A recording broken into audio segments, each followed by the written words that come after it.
Coming up on Mountain News this morning, there is still no sign of a missing 10-year-old boy in Breathitt County. And for the first time this year, the Louisville Metro Health Department is announcing a human case of West Nile virus. Dedicated to Eastern and Southern Kentucky, this is WYMT Mountain News this morning.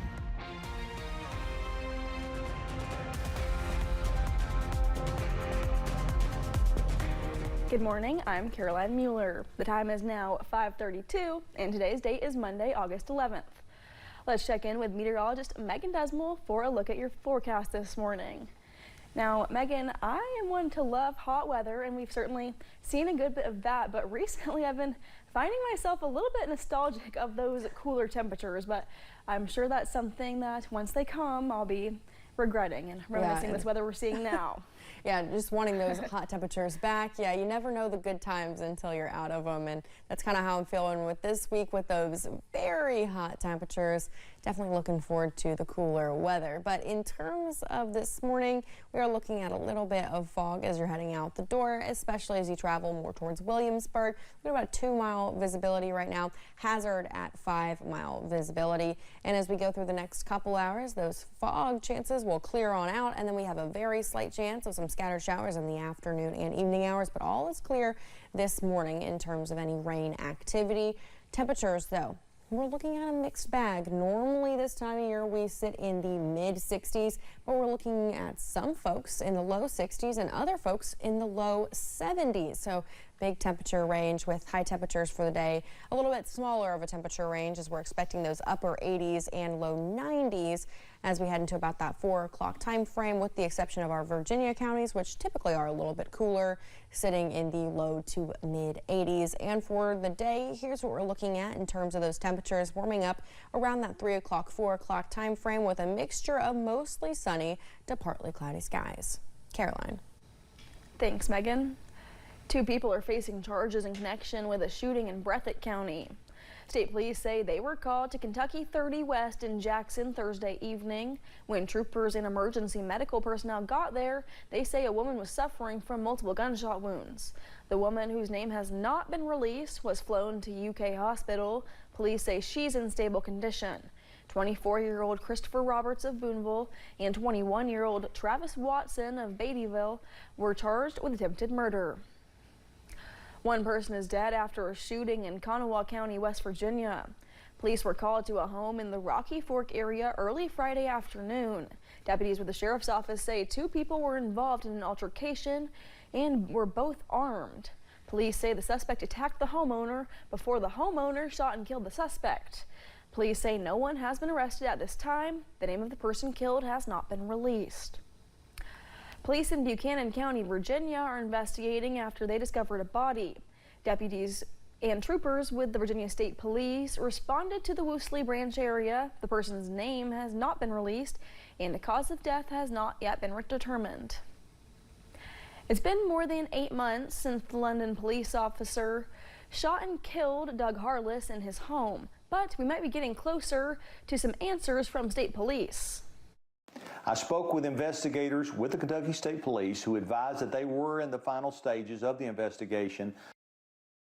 That was London Police Chief Bobby Day in a video posted to the department's Facebook page Friday. Chief Day wants people to remember that a state investigation has a lot of moving parts. Local departments do not have any control over the timeline or the results.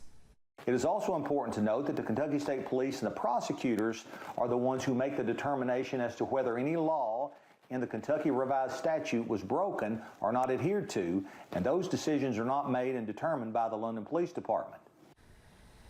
State police will give their findings to the Commonwealth's Attorney's Office. Chief Day said he'll share any updates as soon as he gets them. A man is dead after hitting the back of a semi-truck in Pulaski County. The Pulaski County coroner says 24-year-old Zane Rexroth died Thursday morning. Investigators say his pickup truck hit the back of a semi on Highway 461. The crash shut down the road for a period on Thursday. A man is dead after an officer-involved shooting at a hospital in Charleston, West Virginia. Charleston police say the patient was in the ER waiting area when he became violent. The suspect was identified as Peter Lilly. They say he got into an elevator and began to attack a hospital employee.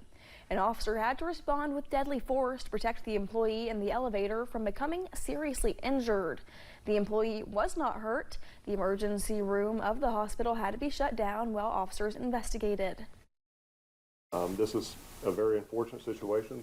Police officers never want to have to take this action, of course, but we are prepared to do that to protect life, and I believe that's what happened here. Our officers' actions were quick and deliberate, and they knew what they had to do, and I believe they saved lives today. Charleston police say first aid was given to the suspect, but he later died due to his injuries. There is still no sign of a missing 10-year-old boy in Breathitt County. 10-year-old Jaden Spicer was last seen early last week at his home on Panbull Branch Road near Jackson. Police say they were told that Jaden went to bed Tuesday night but was missing on Wednesday morning. Numerous search crews have combed the woods, even using sonar underwater. Family members say they do not believe Jaden would venture out in the dark and into the rugged terrain that surrounds his home. He does not like insects at all. Or the dark. Them looking up in the hills, I mean, any child can go anywhere, but it just seems so unreal that he would go up there.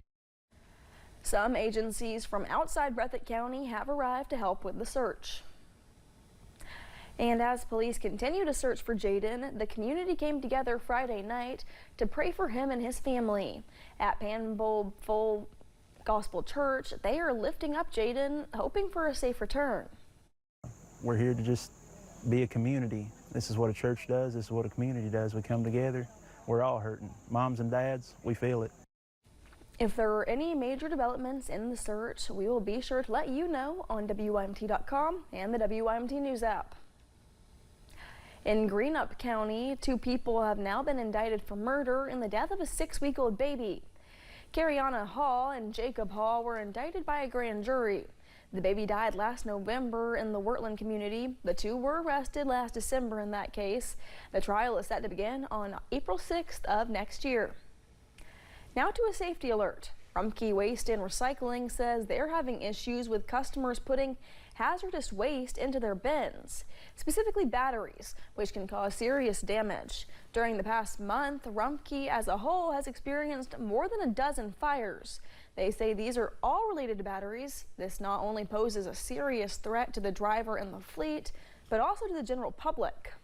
It creates just a lot of heat and it'll just spark a fire.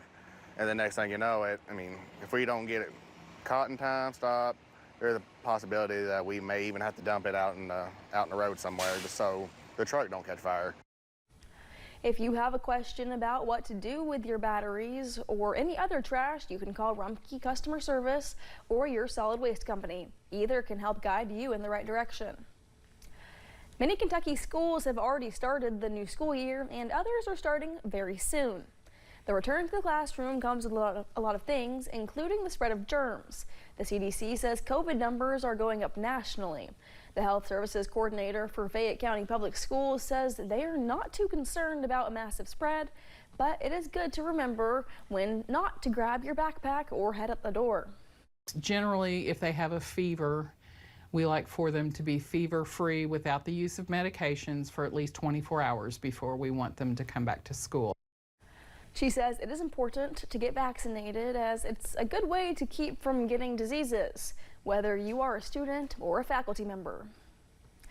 For the first time this year, the Louisville Metro Health Department is announcing a human case of West Nile virus. It is spread by mosquitoes who carry the virus. Most people who have it have either no symptoms or very mild symptoms. The Metro Health Department has been fogging areas where samples of mosquitoes tested positive.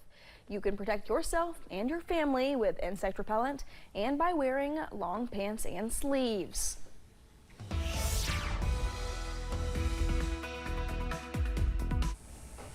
We are still sitting in those 60s this morning, mainly in a mixture of the low to mid 60s, but some folks out there are hitting that 70-degree mark. 72 in Monticello, 70 in Pikeville. And as we head into the afternoon, we're just looking at a mixture of the upper 80s and low 90s. Yet again, another hot day in the forecast. And in terms of those rain chances, well, we'll be nice and clear this morning, but we do see very slight chances for scattered showers as we're heading into the afternoon hours. All in all, though, it's a pretty calm day. But here's a look at what you can expect for the next couple hours. Now, this morning we are seeing some fog activity, but for the most part, that's starting to clear off. Temperatures in the mid-60s as you're heading off to school, and as you're heading back home, well, that's when you're going to see the hottest temperatures of the day in the upper 80s with partly cloudy skies.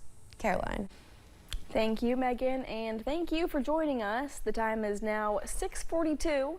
Still to come on Mountain News this morning, as students around the country head back to school, pediatricians are getting the word out about protecting children from vaccine-preventable diseases. Travel